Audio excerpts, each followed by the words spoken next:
Min volteó a ver a Brian con expresión seria. Brian, perdón. Perdón por ser una cobarde y no atreverme a decirle que estamos saliendo. Brian negó suavemente con la cabeza y le regaló una sonrisa tranquila. No pasa nada, de verdad lo entiendo. Ahorita con esto es más que suficiente para hacerme feliz. La temporada de lluvias parecía envolverlas mientras abrazaban, como si el tiempo se hubiera detenido justo ahí. La avenida principal estaba casi vacía a esas horas de la noche. Las luces de los faroles proyectaban sombras largas sobre el cofre del auto. El sonido suave del motor rompía el silencio entre las dos. Gorya iba en el asiento del copiloto, recargada contra la ventana. Perdón por hacerte manejar hasta mi casa. Sasha negó ligeramente con la cabeza, sin dejar de mirar al frente. No pasa nada, la próxima vez puedes volver a contratar mis servicios. Gorya dudó un momento y soltó un suspiro largo.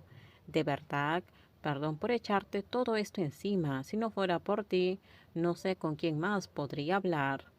¿Qué no tienes amigos? Dijo Sasha, medio en broma, medio en serio. Como no recibió una negativa, la modelo volteó a verla.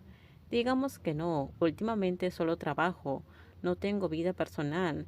Si no estoy con gente de la empresa, no salgo. Oye, pero en serio, ¿alguien como tú no tiene amigos? Shasha soltó una risita. Gorya giró el rostro y le lanzó una mirada. Shasha se cayó de inmediato. La deuda que dejaron mis papás antes de desaparecer ya es una carga suficiente. Trabajo para pagarla y ni siquiera sé cuándo voy a terminar.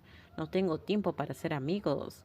Se hizo un silencio pesado dentro del auto. Shasha sabía que Gorya cargaba con algo, pero no imaginó que fuera tanto. Tragó saliva antes de hablar con más seriedad. A partir de ahora, si no tienes a dónde ir, mándame un mensaje, yo voy a ir por ti. Gorya volteó a mirarla.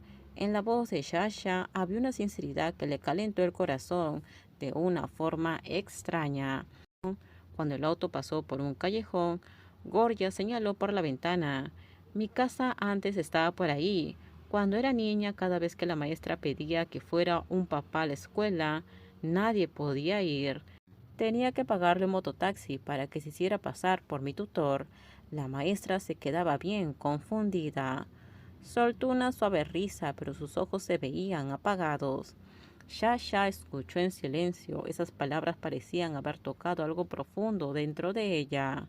Con razón, murmuró. Con razón entiendes tan bien mi soledad. Gorya la miró de lado. Sentía como si el muro entre ellas estuviera desmoronando poco a poco, dejando a dos corazones abriéndose de verdad por primera vez. Soledad suena bonito dicho así. Yo más bien le digo arrogancia. Espérate, se rió Shasha. Yo tenía la sensación de que sí lo notabas, y resulta que sí. Yo notar algo tan profundo.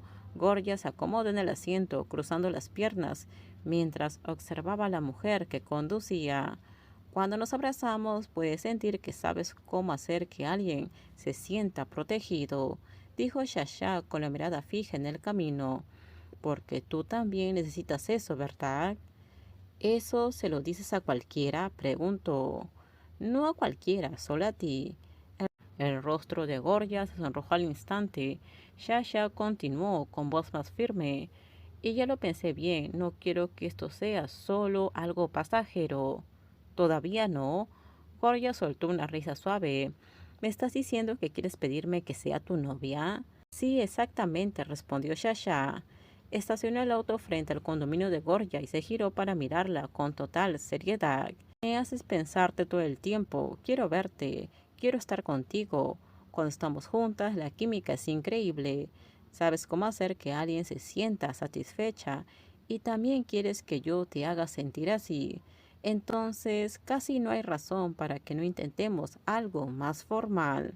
Todo terminamos. Déjenme sus comentarios ustedes qué opinan sobre este spoiler.